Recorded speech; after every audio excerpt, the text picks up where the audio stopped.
There is 2 days left in FC25's first season, and the player that you do get for reaching level 37, 38 is Adama. Are you tired of having a terrible team on FC25? Well, today I have a solution for you. Welcome to lootbar.gg, the cheapest place to get your coins. Not only are they 8 to 10% cheaper than other competitors, they're also a lot cheaper than FC points. And on top of that, they also give you 5% extra coins with every order. Also, plenty of creators are using Lootbar. Lootbar's reviews are also excellent. They also offer a really fast delivery service, getting you your coins within 30 minutes. And make sure when you are buying your coins that you use Viper at checkout to get an 8% discount. Make sure to go to the pinned comment or the description of this video to get your coins from Lootbar. Of course, guys, I don't know what's going on with his card, by the way. I don't know why he's over there like that. It's very, very odd from EA, but he's 4-star, 5'10", and controlled accelerate type. And Traore over the years on FIFA and FC has been an absolute demon. I've heard pros say that this is the best card on the game, and I'm going to basically review him today and find out if he's worth you grinding, you know, career mode and all of that stuff to get this card. I think he looks really good. And of course, as I've already said, he is an absolute monster on every single game he gets a special card. In terms of roles, he has got right mid, winger plus, wide playmaker, wide midfielder, and inside forward plus. He can also play striker, target forward, false nine, poacher, and advanced forward, but none as a plus at all. And of course, you really do need plus on this game. Strangely enough as well, guys, he can't play right wing. And I think that's really odd, you know, because if he can play right mid, he should be able to play right wing. And also he should really have right wing back as well.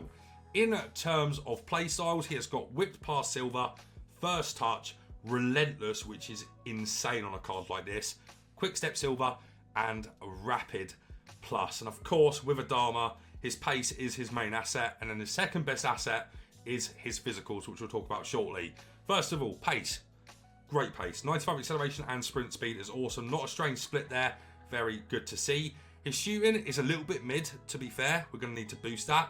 He's got poor attack positioning at 79, 80 finishing, 91 shot power, which is good. Poor long shots and volleys at 78 and 75 respectively. His passing is also diabolically bad in some areas. His vision at 74 is poor. His crossing at 85 is very good. His short pass is okay at 81. Long pass non-existent, and curve at 85 is also really, really decent. He's then got interesting dribbling stats. Good agility and balance. In fact, really, really insane agility and balance for his kind of body type and the way he plays in game. 83 reactions, which is really, really decent for a card like this. He always has quite poor reactions, so to see it at 83 is promising. Good ball control and dribbling, both at 88, and then low composure at 77. Not that really ever affects Adama Traore cards, and it certainly hasn't done it in the past. And of course, as we did say, his second best asset is his physicals. He has got 83 jumping, no one really cares about that. 87 stamina with relentless silver is very, very tasty. 90 strength is awesome for his body type also. And then 83 aggression. The chem style for this card, I think, has to probably be a Deadeye. And the reason I say a Deadeye is because you get that boost to the passing, which in my opinion is quite valuable for this card. And of course as well, you get a massive boost to the shooting. So first of all, let's take a look at the passing. Up to 82 vision, and also gets 93 short pass with 89 curve. Gets 87 attack positioning, 88 finishing, maxed out shot power at 99, and an 82 long shot. So it's a really, really good boost for the card. And in terms of the way we're going to be playing with this man, he is at right mid in a 4-4-2 on winger plus and balanced. But I think I'm going to go with attack on him. And that's the way we're going to play with this Traore. Let's get into a few games and see what he can do. Here is game number 1 now coming up with Adama Traore. And this guy's got a sick team. It's a full Algerian. Okay then, guys. I don't know why the trainer's on. It's very, very, very strange that that is on, actually. But here we go. Wow, straight away. Look at that. Just absolutely gone. Wow. Can he find that pass into Sydney? Yes, he can. And that should be 1-0 straight away.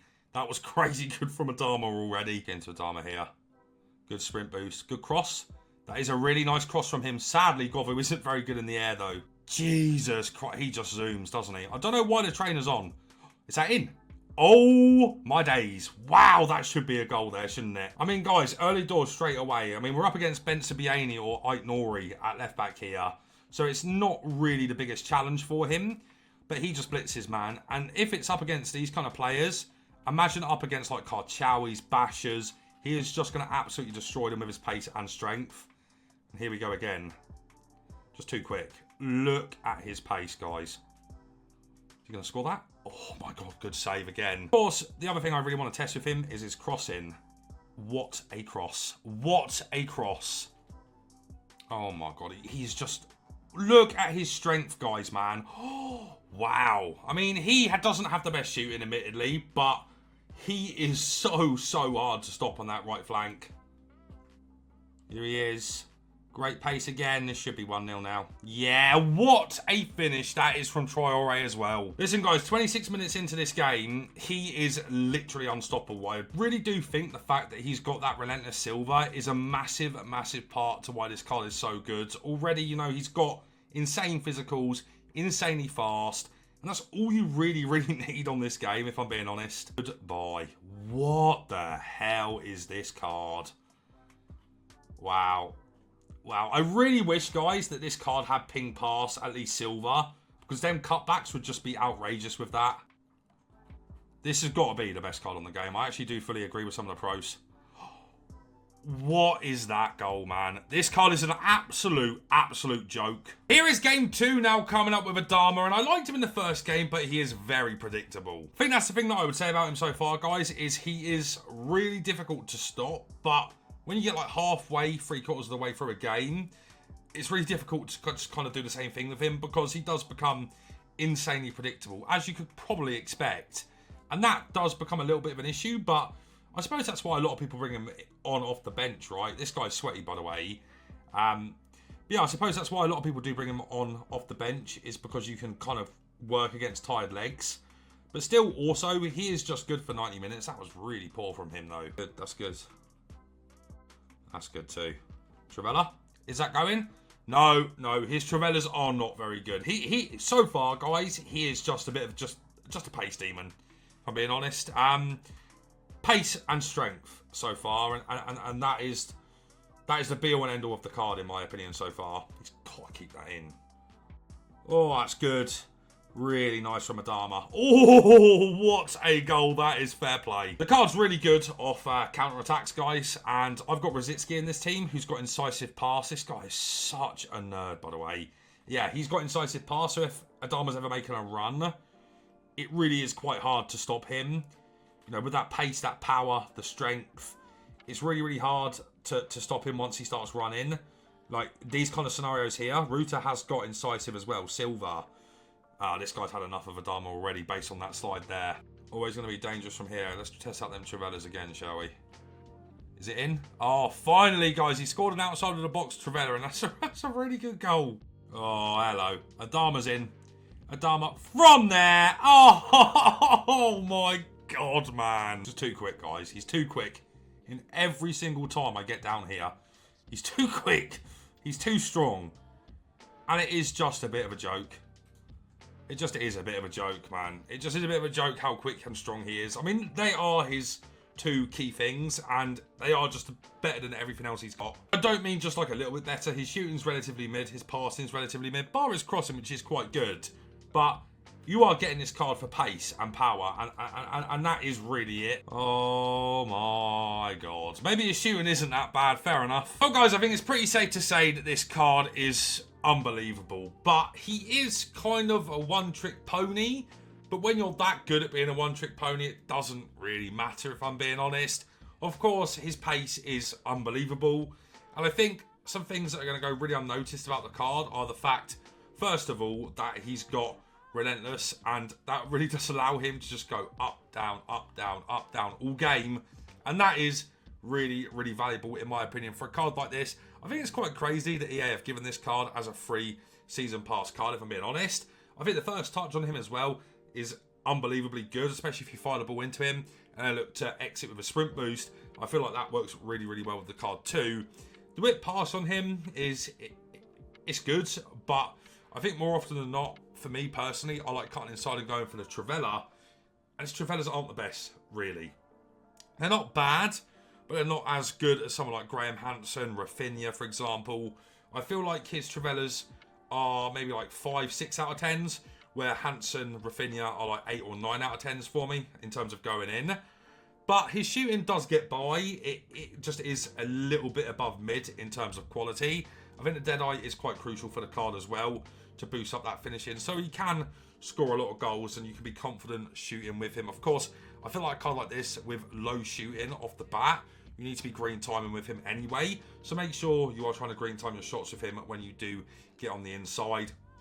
And, you know, whether that be a Trivela or just a standard shot, they are good, but they have to be green timed. His passing stinks. His passing's absolutely terrible, even with the Deadeye applied. Other than his crossing being, you know, just kind of okay, but not really. His passing's terrible, man. I mean, listen, that kind of get down to the byline and find the cutback with him. If you're not player locking, you're not going to be able to find that cutback. Simple as. He doesn't have very good passing at all, and it's a bit disappointing. The Deadeye does help a little bit, I guess, but if you don't boost him to the 9s with the Deadeye, I can't imagine how bad his passing will be.